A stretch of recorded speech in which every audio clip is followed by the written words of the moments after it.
रामचरितमानस सुंदरकांड। हम सभी ने आज तक के प्रसंग में गोस्वामी रामचरितमानस के माध्यम से श्रवण किया है। सर्वप्रथम विषय पर गोस्वामी तुलसीदास जी महाराज ने समझाया।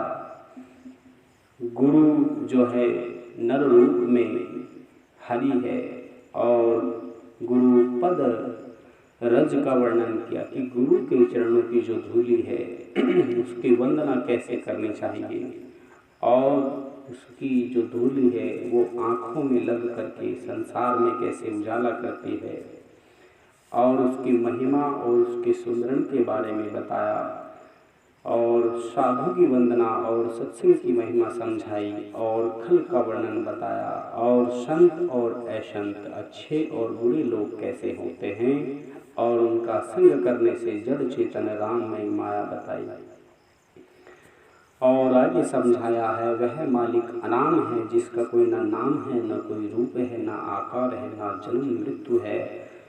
सारा संसार उसका ही रूप है और वह परमात्मा देह धारण भी करते हैं। राम नाम का सत्य स्वरूप और उसकी महिमा का वर्णन गोस्वामी तुलसीदास जी ने किया है।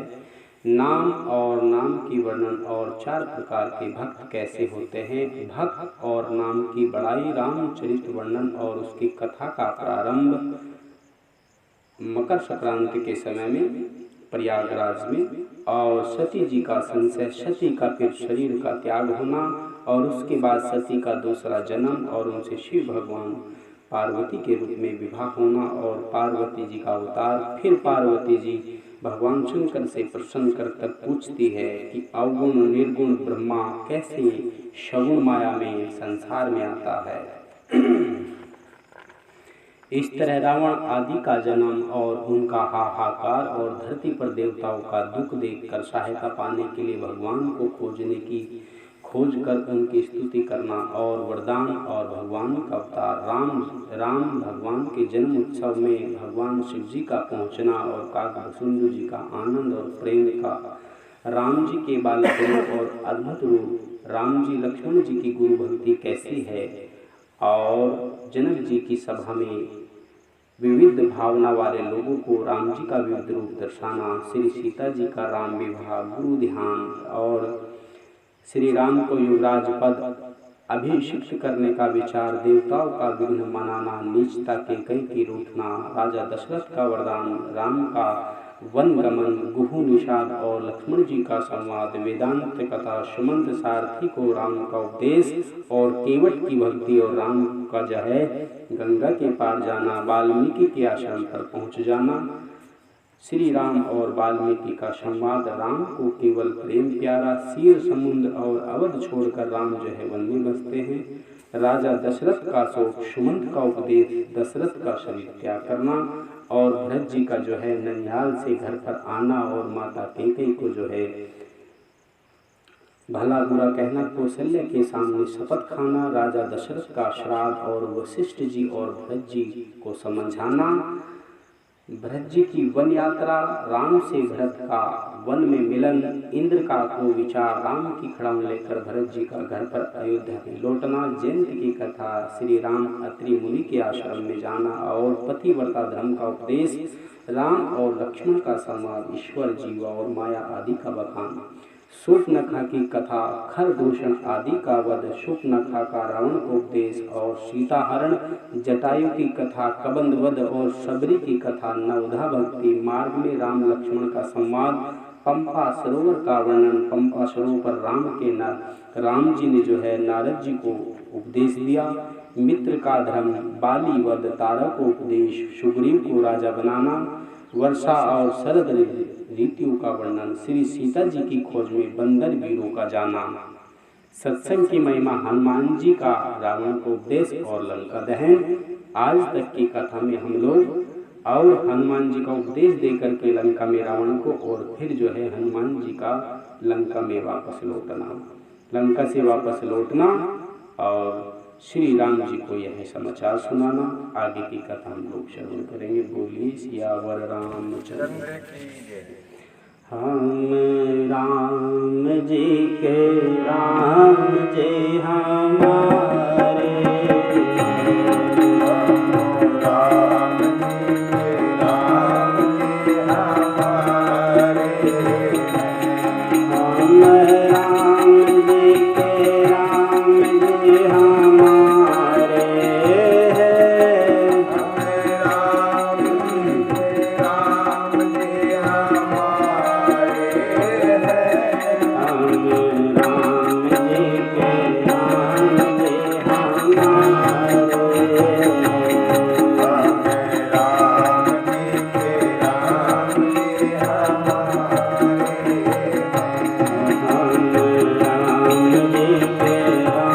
जी हमारे,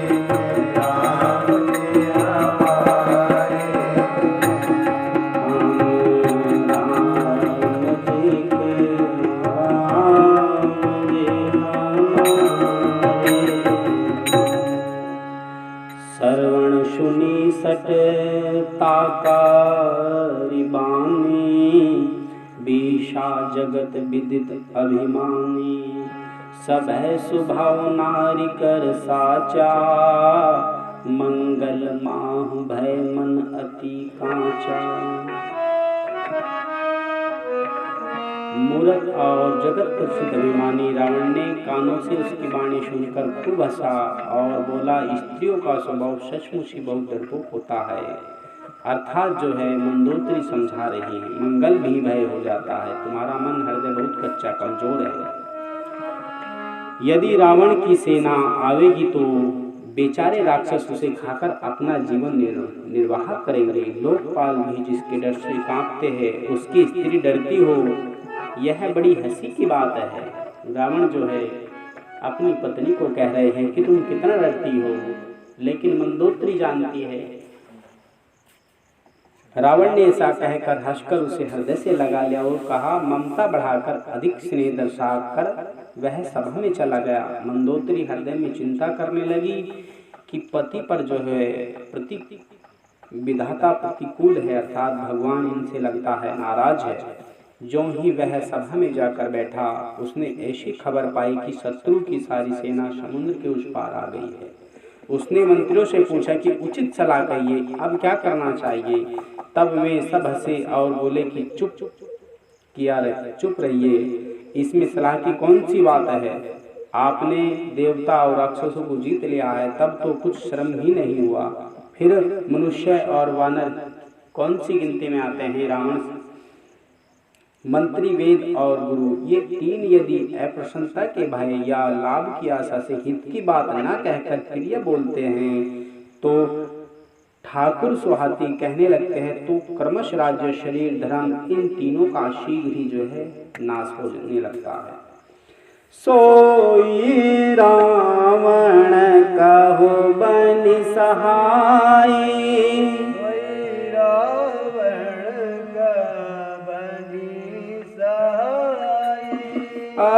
स्तुति करहि सुनाई सुनाई,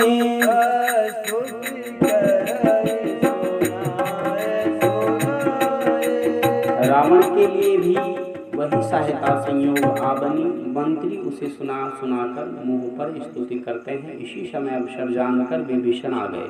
उन्होंने बड़े भाई के चरणों में नमस्कार किया। फिर वे सिर नवाकर अपने आसन पर बैठ गए और आज्ञा पाकर ये वचन कहने लगे, हे कृपालु, जब आपने मुझसे बात राय पूछी है तो मैं एक बात जरूर कहता हूँ। मैं अपनी बुद्धि के अनुसार आपके हित की बात कहूँगा। जो मनुष्य अपना कल्याण, सुंदर यश, शुभ बुद्धि, शुभ गति और नाना प्रकार के सुख चाहता हो, वह हे स्वामी पर स्त्री के ललाट को चोट के चंद्रमा की तरह त्याग दे। अर्थात जैसे लोग चोट के चंद्रमा को नहीं देखते हैं, उसी प्रकार पर स्त्री का मुख कभी नहीं देखना चाहिए। 14 भुवनों का एक ही स्वामी हो, वह भी जीवों से वेल करके ठहर नहीं सकता, नष्ट हो जाता है। जो मनुष्य गुणों का समुद्र और चतुर हो, उसे थोड़े बात में ही जो है समझ जाना चाहिए। हे नाथ, काम, क्रोध, मद और लोभ, ये सब नरक के रास्ते हैं। इन सब को छोड़कर आप जो है राम जी को भजिए, जिन्हें संत और सत्पुरुष सभी लोग भजते हैं। तात राम नहीं नर भूपाला, भुवनेश्वर का लहु कर काला। हे तात, राम मनुष्य के ही राजा नहीं है, वे समस्त लोकों के स्वामी और काल के भी काल है। वे संपूर्ण संसार की यश भी है और श्री धर्म, वैराग्य एवं ज्ञान के भंडार भगवान हैं। अजन्मा, व्यापक, अजय, अनादि और अनंत ब्रह्मा है। उन कृपा के समुद्र ने पृथ्वी, ब्राह्मण, गो और देवताओं का हित करने के लिए ही मनुष्य शरीर जो है धारण किया है। हे भाई सुनिए, सेवकों को आनंद देने वाले, दुष्टों का समूह का नाश करने वाले, वेद तथा धर्म की रक्षा करने वाले, वे त्याग कर उन्हें वैर त्याग कर जो है उन्हें आप मस्तक नवाइए। वे रघुनाथ जी शरणागत का दुख नाश करने वाले हैं। हे नाथ, उन प्रभु सर्वेश्वर को जानकी दे दीजिए और बिना ही कारण स्नेह करने वाले राम जी को बचिए। शरण गए पर भूताहुं न त्यागा, विषप द्रोह कृत अग जेहि लागा। हर हर महादेव। विभीषण जी समझा रहे हैं कि सब कुछ छोड़ करके आप राम को भजिए, जिसे संपूर्ण जगत से द्रोह करने का पाप लगा है। शरण जाने पर भी वह प्रभु उसका भी त्याग नहीं करते और अपनी शरण लेकर उनका उद्धार ही करते हैं। वे प्रभु भगवान मनुष्य में प्रकट हुए, मनुष्य रूप धारण करके प्रकट हुए। हे रावण, हृदय में यह बात आप समझ लीजिए। हे दशासन, मैं बार बार आपके चरण लगता हूँ और विनती करता हूँ कि मान, मोह और मद को त्याग कर आप जो है कौशलपति राम जी का भजन करिए। मुनि कुल सत्य जी ने अपने शिष्य के हाथ यह बात कहला भेजी है। हे तात, सुंदर अवसर पाकर मैंने तुरंत ही वह बात प्रभु आपसे कह दी है। माल्यवन का नाम का एक बहुत ही बुद्धिमान मंत्री था। उसने उन विभीषण के वचन सुनकर बहुत सुख माना और कहा, हे तात, आपके छोटे भाई जो है नीति दायक है विभीषण, और ये नीति को भूषण रूप में धारण करने वाले अर्थात नीतिमान है। विभीषण जो कुछ कह रहे हैं हे रावण, उसे हृदय में धारण कर लीजिए। रावण ने कहा, ये दोनों मूर्ख शत्रु की तरह बखान कर रहे हैं, यहाँ कोई है, इन्हें दूर करो। तब माल्यवान तो घर लौट गया और विभीषण हाथ जोड़कर फिर कहने लगा, सुमति कुमति सब के उर रही, नाथ पुराण निगम अस कही। हे नाथ, पुराण और वेद ऐसा कहते हैं कि शुभ बुद्धि, अच्छी बुद्धि और कुबुद्धि, खोटी बुद्धि सबके हृदय में रहती है। जहाँ सुबुद्धि है वहाँ नाना प्रकार की संपदाएं है, सुख की खान है, और जहाँ कुबुद्धि है वहाँ अंत में जो है परिणाम और विपत्ति के अलावा दूसरा कुछ नहीं है। इसलिए हे राजन, हे रावण, आपके हृदय में जो उल्टी बुद्धि आ बसी है, इसी से आप जो है हित और अहित को, शत्रु और मित्र को जो है मित्र को नहीं समझ पा रहे हैं।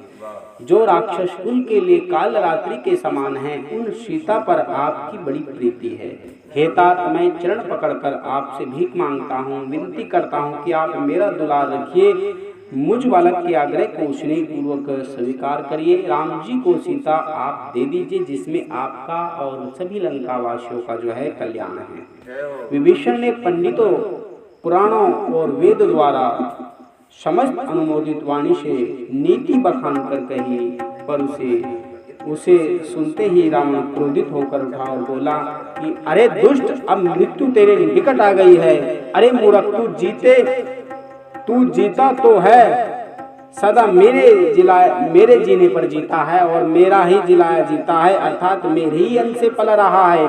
पर अरे मूढ़, पक्ष तो तुझे जो है शत्रु का लगता है, पक्ष जो है शत्रु का लेता है।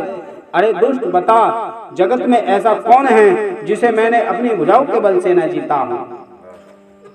मम पूर्वशी तपसे पर प्रीति, सट मिलऊ जाति निकहु नीति। मेरे नगर में रहकर प्रेम करता है तपस्वियों और मूर्खों का, उन्हीं से जा मिल और मेरे शत्रु से जा मिल और उन्हीं को नीति बता। ऐसा कहकर रावण ने उसे एक लात मार दी, परंतु छोटे भाई विभीषण ने मारने पर भी बार बार उसके चरण ही पकड़े हैं। यहाँ भगवान शंकर उमा को यह कथा सुना रहे हैं और कहते हैं, उमा संत कहे इहा बड़ाई, करत जो करे भलाई। तुम पितु सरसी भले मोहि मारा, राम भजी हित नाथ तुम्हारा। शिव जी कहते हैं, हे उमा, संत की यही बड़ाई है, महिमा है कि वे बुराई करने पर भी दूसरों का भला करते हैं।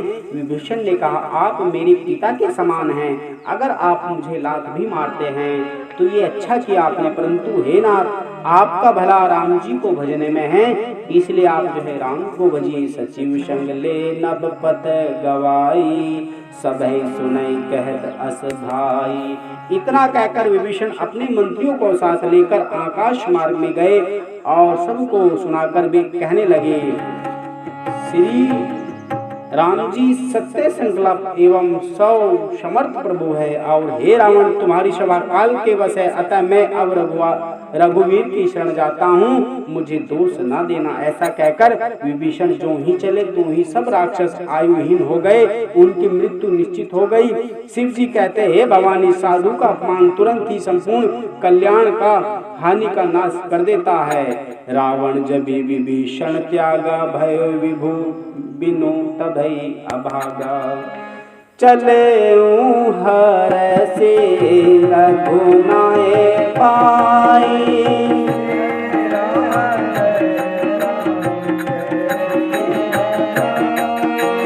करत मनोरथ बहु मन माही।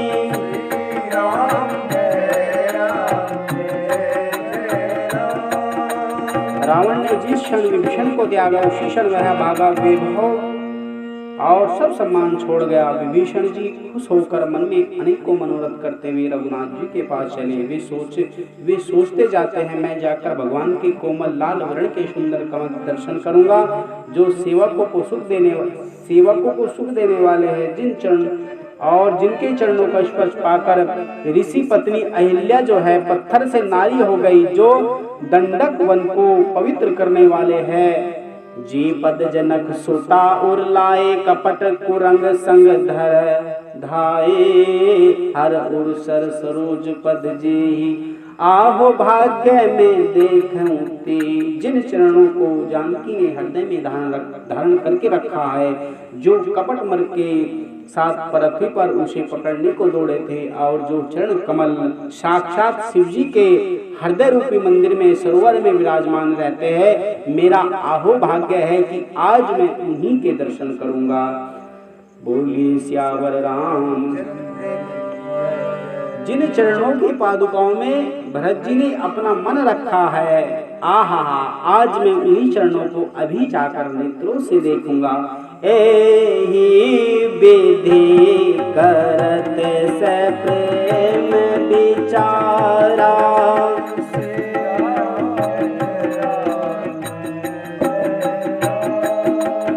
आये सपद सिंधु एहि पारा,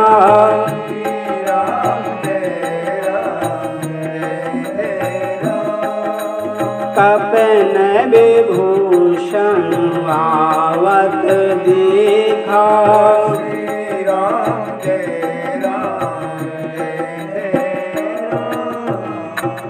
इस प्रकार प्रेम सहित विचार करते हुए विभीषण जी शीघ्र ही समुद्र के उस पार जिधर राम जी की सेना थी वहां आ गए। और वानरों ने विभीषण को आते देखा तो उन्होंने जाना कि शत्रु का कोई खास दूत आया है।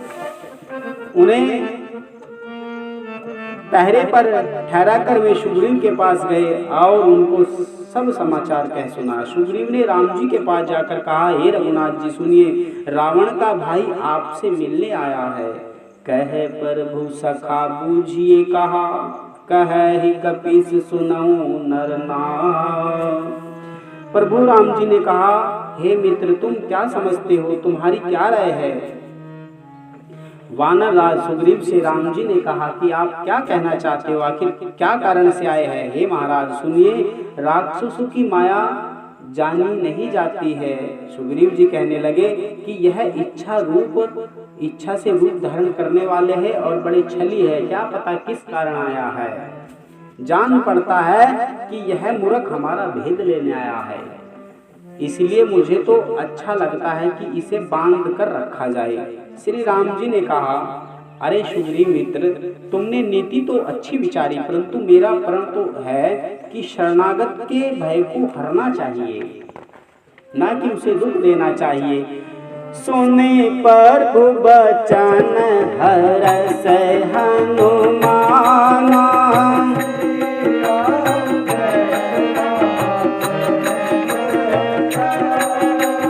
शरणागत बछल भगवान।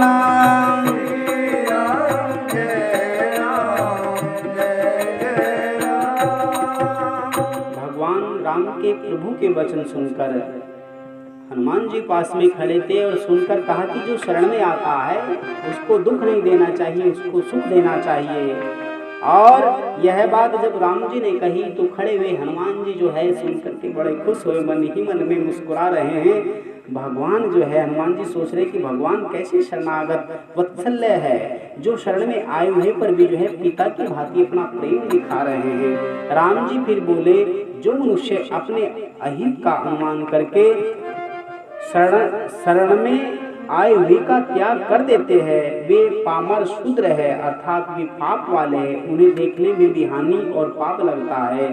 जिसे करोड़ों ब्राह्मणों की हत्या लगी हो, शरण में आने पर मैं उसे भी नहीं त्यागता।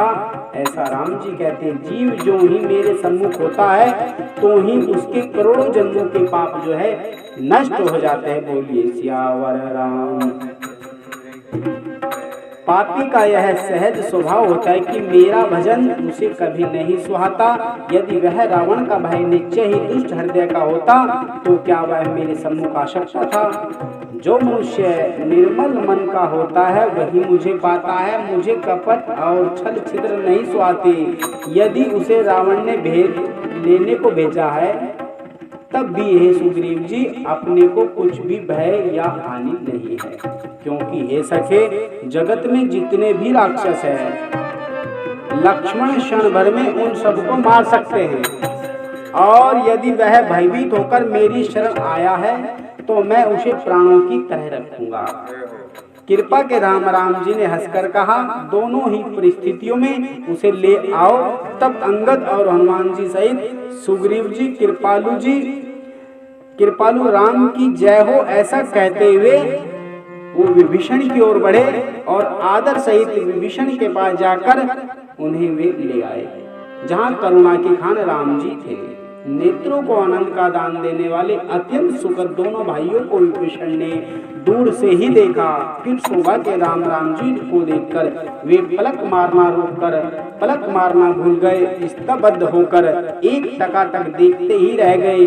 भगवान की विशाल भुजाएं, लाल कमल के नेत्र और शरणागत के भय का नाश करने वाले सांवले शरीर, भगवान के स्वरूप को देखकर विभीषण के नेत्रों में जल भर आया और शरीर अत्यंत शरीर के रोंगटे खड़े हो गए, चेहरे पे उदासी हो गई। मन में फिर भी उन्होंने धीरज धरकर और हाथ जोड़कर कोमल वचन कहने लगे, हे नाथ, मैं दशासन का 10 मुख रावण का भाई हूँ और हे देवताओं के रक्षक, मेरा जन्म राक्षस कुल में हुआ है। मेरा तामसी शरीर है, अर्थात मैं स्वभाव से राक्षस हूँ। मुझे पाप प्रिय है, जैसे उल्लू को अंधकार प्रिय सहज होता है, इसी तरह मैं पापी हूँ और मैं प्रभु आपका कानों से सुय सुनकर आया हूँ कि प्रभु भव जन्म के भय का नाश करने वाले हैं। हे दुखियों को दूर करने वाले, मैं आपकी शरण में हूँ और आपकी शरण में सुख चाहता हूँ। श्री रघुवीर मेरी रक्षा कीजिए। कह कही अस कही करत दंडवत देखा, तुरंत उठे प्रभु हर्ष विशेषा। दीन बचन सुनी प्रभु मन भावा, भुज विशाल गही हृदय लगावा। मेरी रक्षा कीजिए। जब विभीषण ने ऐसा कहा तो भगवान राम की आंखों में भी आंसू आ गए और वह इस प्रेम को देख करके तुरंत खड़े होकर के और तुरंत विभीषण को हृदय से लगा लिया। हे राम तुम बड़े दयालु हो, राम तुम बड़े दयालु हो,